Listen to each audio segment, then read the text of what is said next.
Staying in Nunavut, the Kitikmeot Heritage Society is developing a new grammar for Inuinnaqtun. The goal is to make the language more accessible. The CBC's Cardinal has that story.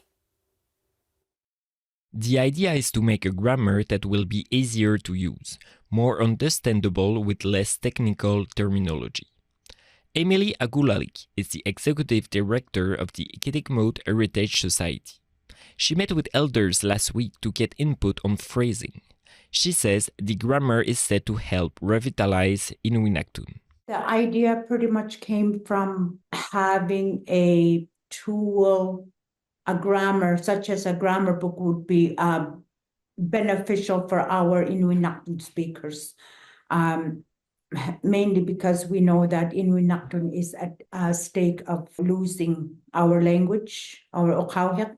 So that's another way of promoting, preserving, revitalizing our Inuinnaqtun language as well. Dr. Richard Compton is a professor at the University of Quebec in Montreal. He's collaborating on this project.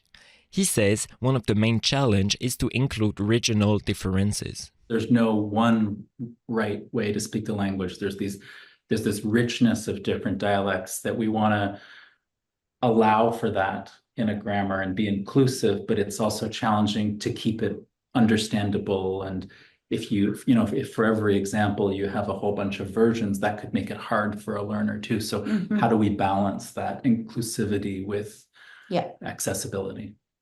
The Kitikmeot Heritage Society is hoping this grammar will be used for teaching materials. No release date has been confirmed yet. Cardinal, CBC News, Inuit.